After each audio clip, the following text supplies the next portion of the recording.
I'm Frank Vaughn. It is February 22nd, 2025, and before we get into the extremely important subject matter of this video, we got to take a brief minute and examine the toilet paper crisis. I'm seeing lots of people on X revisiting 2020 and 2021, saying that we import 97% of our toilet paper from the United States, and what are we going to do if they cut off the supply of toilet paper, or if the Trudeau-Singh government decides to tariff toilet paper and make it unaffordable for Canadians? I got good news. I'm going to provide you with some relief. It's actually only about 70 to 80%. It's only 4 out of every 5 packs of toilet paper that you see on your store shelves come from the United States. So if we get into a situation, we can just switch to bidets, but then again, we don't make bidets either. We don't make anything in Canada anymore. We're kind of defenseless that way. We've sold the entire country out. But speaking of defecation, I had a brief encounter last night with the young Matt Slapinski. He says, I feel if you're going to be a political commentator, you need to at least have some understanding of the political process. Ruby was not a serious candidate. When Carney becomes Liberal Party leader, he won't be a socialist dictator. We'll have the chance to vote him out soon enough. So confident is Matt. I want to remind everybody that Matt thought you should be rounded up and put in forced labor camps for not taking the medical experiment. That has aged very badly, but he does introduce our subject matter, which is yet another candidate in the Liberal Party being thrown out. Matt thinks they weren't serious candidates. Speaking of Chandra Arya, who raised $300,000 from people who supported him and gave it to the Liberal Party, and it's non-refundable, they just get to keep it, turfed out on spurious foreign interference claims.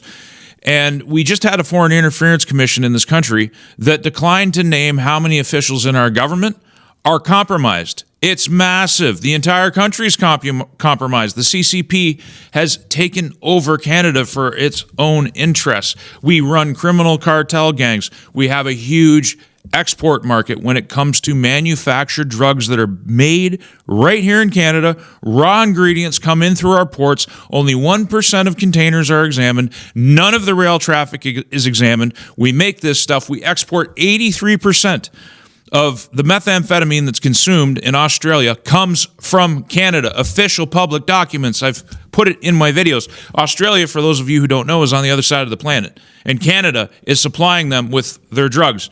But young Matt, who thinks you should be in an internment camp for not taking a medical experiment, also believes that we don't have an export market in drugs. I've shown you. And even though he has 52,000 followers, it was remarkably easy to ratio the guy. Maybe that's why. Briefly, before we get into the very real threat of a socialist dictatorship here in Canada, that is not hyperbole, and I'm going to tell you why. Over 500 COVID studies retracted for unreliable information. Yale researchers find COVID spike protein in the blood 709 days after vaccination, positing millions of long COVID patients may actually be vaccine injured, which is why Trump may be about to ban mRNA vaccines pending further testing and further refinement of the science, which there might be some benefit there. I'm not an expert. I'm not in a position to say. But when you rush a brand new medical therapy to the market, you rebrand it as a vaccine, and then you hand the medical community complete and total immunity from liability for the damage that they cause, this is what you get in the postscript. Remember the Matts of the world and how they misled you either through ignorance or malice. I don't know which, but you might want to consider which influencers you're listening to. Now, we need to examine the booting of Ruby Dhalla to understand how we are going to end up in a socialist dictatorship. For my American audience, this is going to seem a very foreign concept to you because you have a better system than we do. At the moment, we have a dysfunctional government. It has been sent home. It's not doing anything. And Justin Trudeau, in spite of resigning, is still our prime minister and still being propped up by the so-called opposition. Now, this political party is being allowed to do a leadership vote, a so-called vote. It's not a vote. It's an installation of globalist and WEF man Mark Carney. He is the chosen one. He is the one that they want. But they've had some stiff competition from Ruby, if you look at these numbers.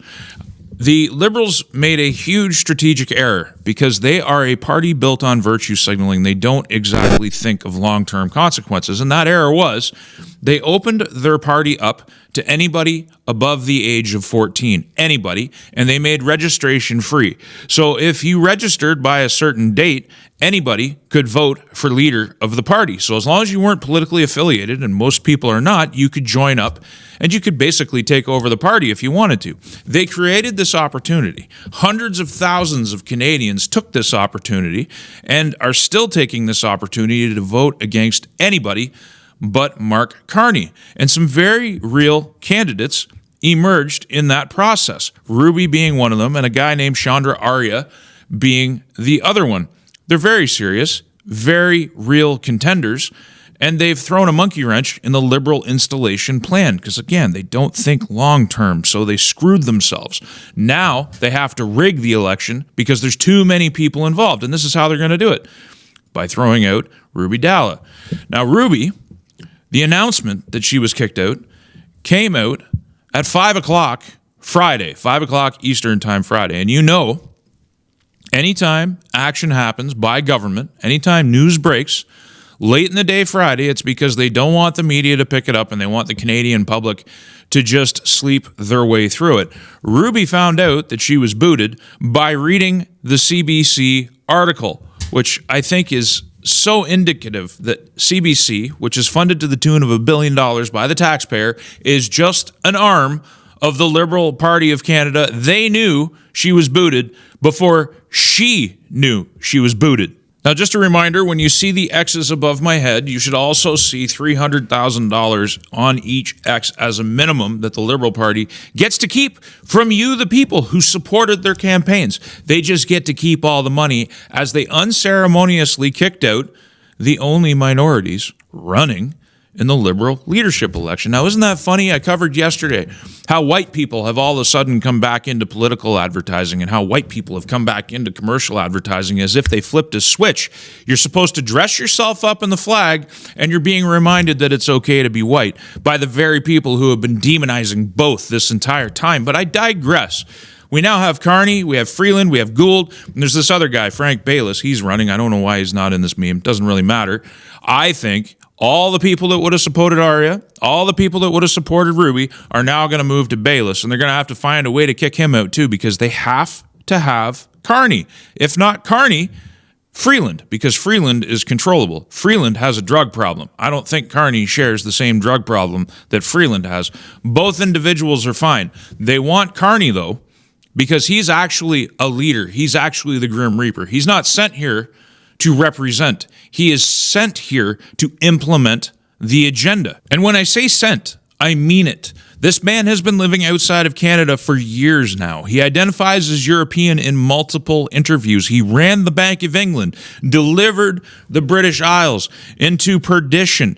Liz Truss, former UK Prime Minister, warned us that if we make him Prime Minister of Canada, he's going to be a disaster for us. His resume is one of destruction, and I note that he is campaigning on signing a series of Emergencies Act on climate change, on housing, and on the trade war, most importantly with Donald Trump. The trade war that Canada, instead of fixing its border, instead of fixing our crime problem, instead of actually negotiating and understanding, whether it's Trudeau, Singh, or Poilievre, they all seem to want to conduct this battle with Trump. And make it clear, I need to make it clear, I need to make it understood, that when Canada talks about a trade war, when they talk about tariffing American goods, that's where it's going to hurt you.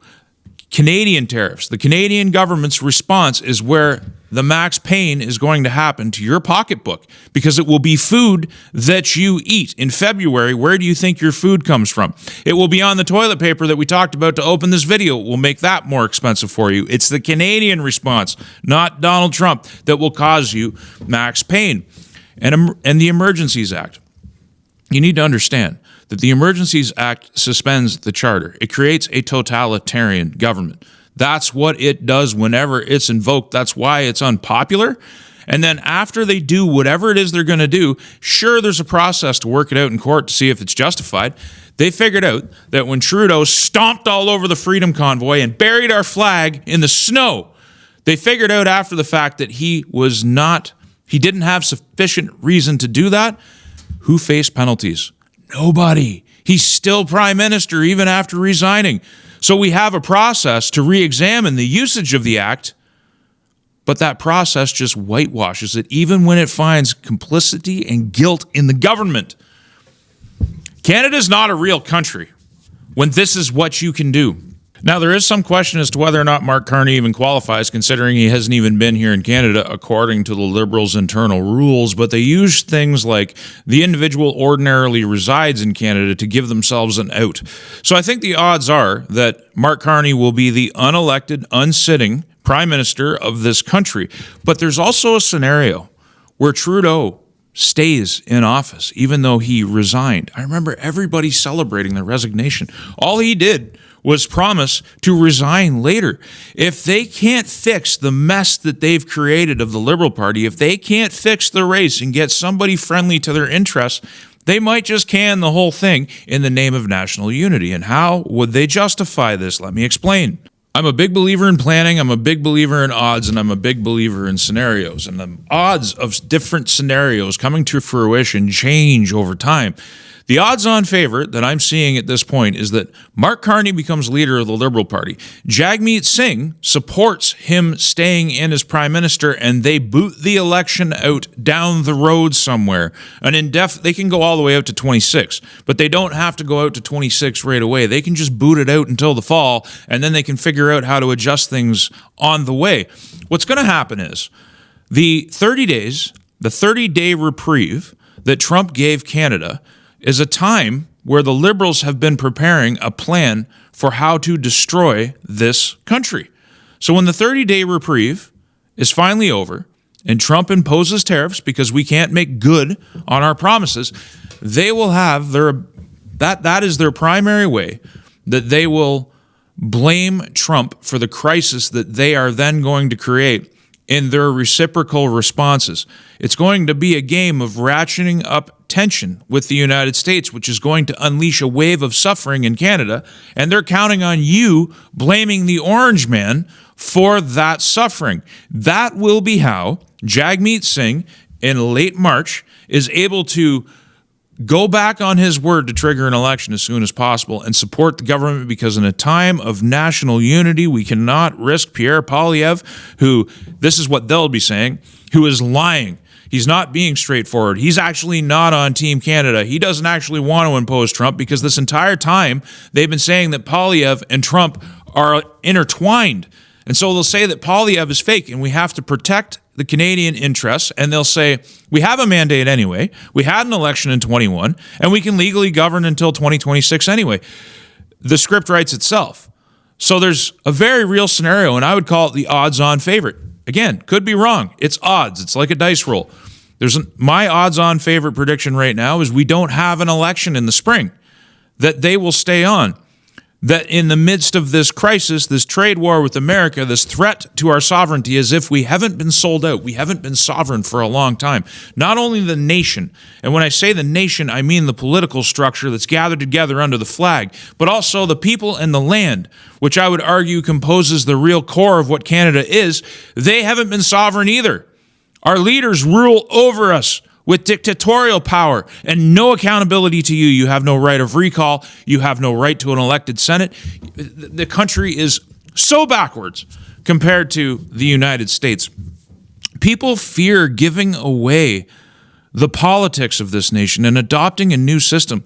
They don't understand how powerful statehood actually would be for Canada or our regions. If the Americans were smart enough to create 4 states out of Canada, as I proposed, we would become a much more powerful and sovereign people as a result.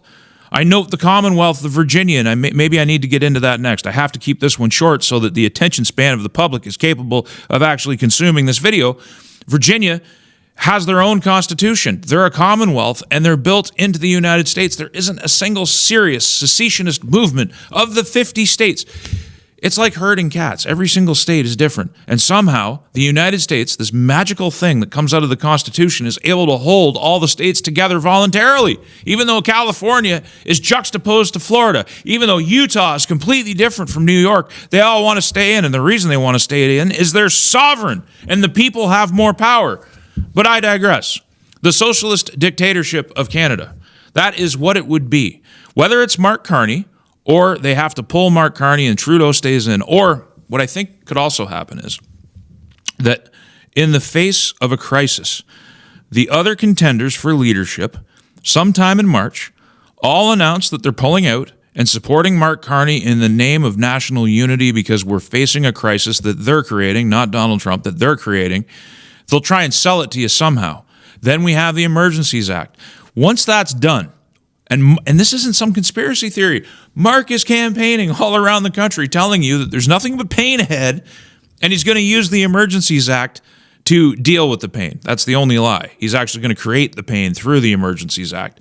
His mission is to sacrifice the Canadian citizens and their livelihoods and their well-being to slow the Americans down, because the Americans are actually making big change. They're kicking out the globalists. They're kicking out this class that's been destroying their country.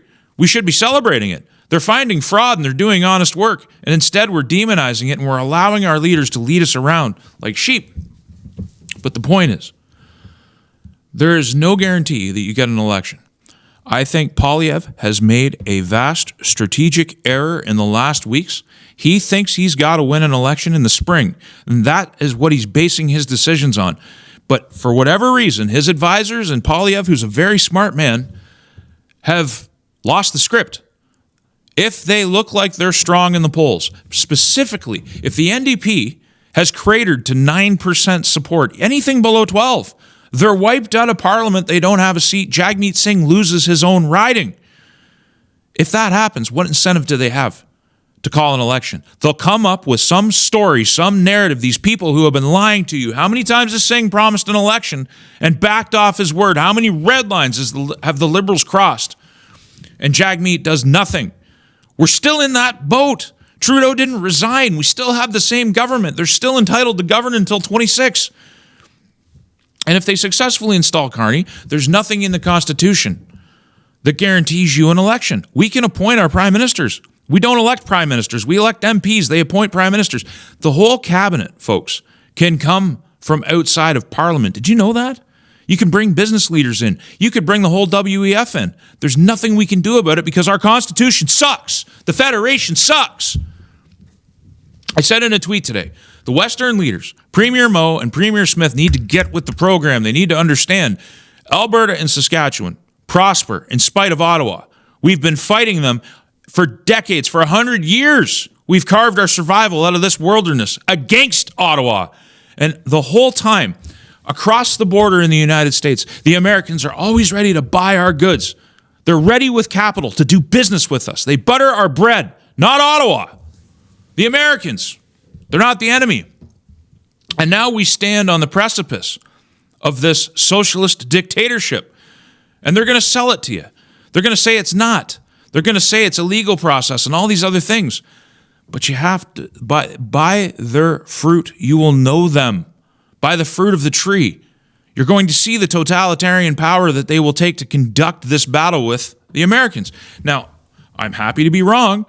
There is still a good chance that we get that election. It's a possibility, but it's not my odds-on favorite outcome. And if this is where we're going, you need to be prepared.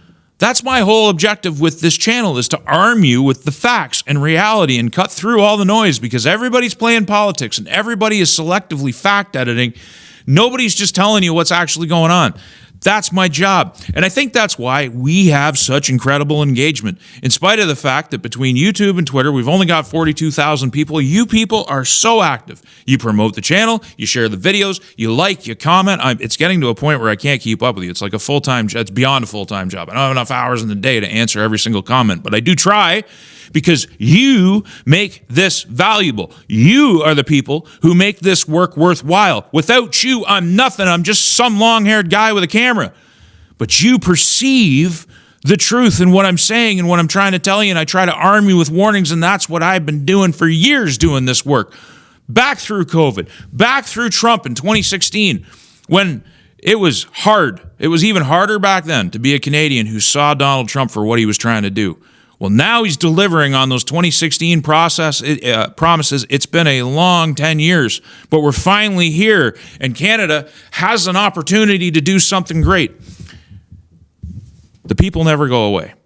The land never goes away. Your history never goes away. If you leave your government behind, if you leave your system behind and adopt a better one, you don't lose anything, you only gain.